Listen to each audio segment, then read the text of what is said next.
already! Helga Pataki was panicking. She just received the most unexpected phone call and she needed her best friend's advice. If said best friend would only pick up her phone. She was losing her patience. She'd been calling for 30 minutes now and there wasn't any answer from Phoebe. Not even a text. Sure, it was 3 a.m. and sure they hadn't seen each other since they graduated from PS1 12 years ago. But this was an emergency, damn it! If Phoebe didn't understand that, if she didn't pick up the phone, who needed her? The last few rings came and went, replaced by the all-too-familiar busy tone. Helga slammed the phone to her bed. Fine, I'll go this alone. But Helga didn't trust a lot of people. Phoebe was one of the exceptions. It probably wouldn't hurt to try just one more time, right? 10 rings. She'll give Phoebe 10 rings and then she's done. Forever. Helga picked up her phone, tapped on Phoebe's name, and waited. Ring ring! She chewed on her fingernails. Ring ring! Phoebe wasn't going to pick up. Ring ring! She probably doesn't even care anymore. Ring ring! She's just like the rest of them. Like Olga, like Miriam, like Bob. Ring! Hello? Phoebe's voice came through like an angel striking the golden triangle of God. It was almost unreal, hearing her after all these years. Phoebe? Helga? Finally! I've been calling since 1996. Sorry. I'm kind of occupied right now. Oh, Phoebe, once a brain, always a brain. What are you busy with now? Another book? A rocket ship? A teleporter? Phil. What? And Lil. DeVille? The Fucky Ducks? Helga had heard of the DeVille twins as they entered college. The twins did everything and everyone together. They had a pink chant while wearing green and pink outfits and always had a duck-themed accent on their ensembles, a habit formed from their days as Rugrats. What the hell are you doing with the Fucky Ducks? Cripes, Phoebe, they're kids! They're 24, Helga. They're a full 3 years older than our lower limit, according to the half plus 7 rule. Still, Phoebes, they're twins! Brother and sister, that's like being an accessory to twincest. A literal accessory, depending on how far they went with each other. Can we please focus on why you're calling me after 12 years, Helga? This was it. The moment of truth. Helga took a deep breath. He called me. He called me earlier. Arnold called me. I'd appreciate it if you didn't eat during my time of need, hired all. Silence. As Helga listened more closely, she could make out a soft moan in the background. A male moan. Phil's moan. Are you seriously giving him a blowjob while I'm fucking bearing my soul to you? Yes? Well, finish him off and swallow, Phoebes. Cripes! What part of emergency don't you understand? Swallowing.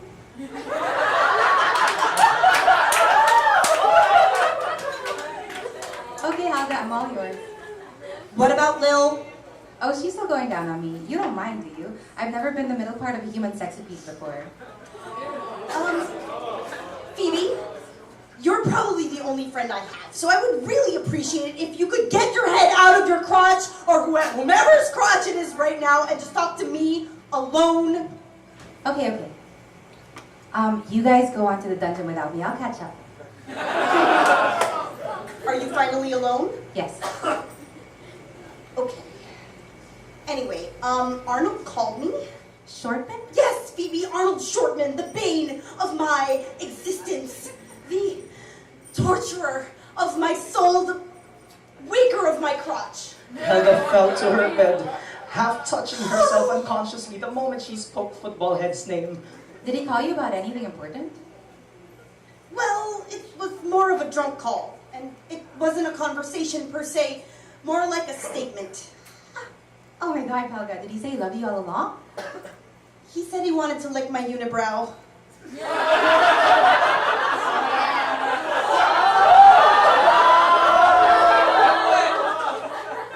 That's strange. The brow isn't a common erogenous surface. I don't think he meant my actual unibrow, Phoebes. Then what did he... Criminy, do I have to spell it out for you? He wants my landing strip, my pleasure trail, my Helga G. Punani.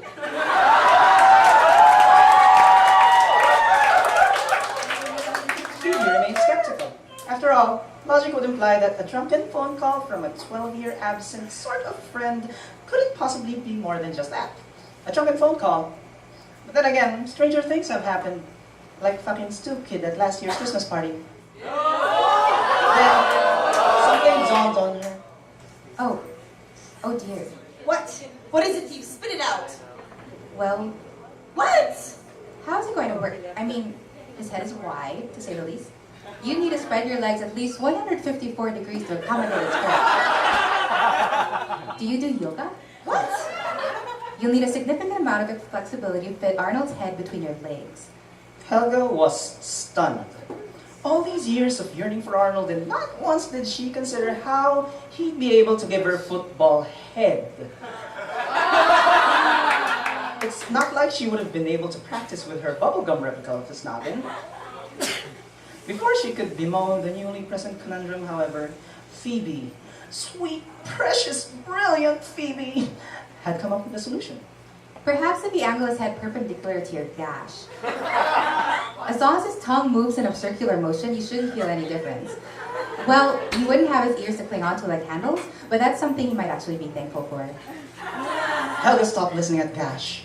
As Phoebe blabbered on, all she could think of was Arnold going down on her, his disproportionately small mouth wrestling with her clit in some strange, beautiful sort of thumb war.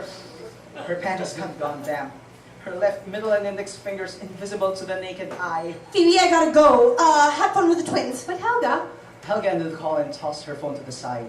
She stripped her panties off and let her throbbing clitoris kiss the air. Arnold! He consumed her every thought. Was his cock as thick as his head? Was he always slouching because of his weight? She pictured him, pleasuring her exactly as Phoebe described. His blonde tufts of hair like the fins of a sex fish, tickling her nether regions as though it were filtering for krill. She couldn't bear it any longer. She stuck her fingers in her mouth, hurried them down towards her clit, and went wild on her thornberry.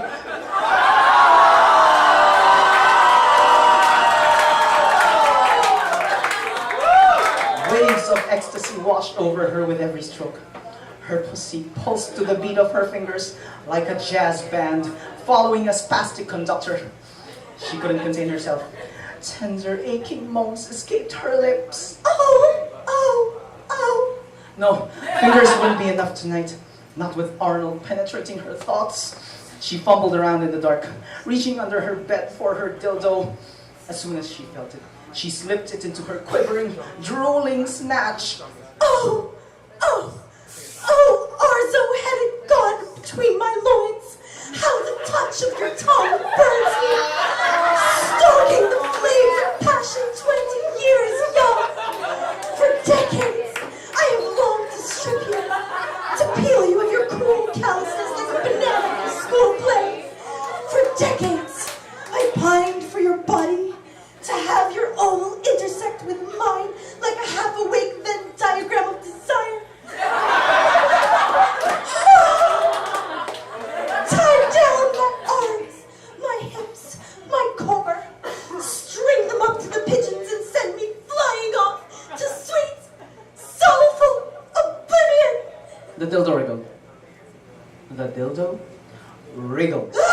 Helga yanked it out of her, threw it to the floor, and turned on the lights.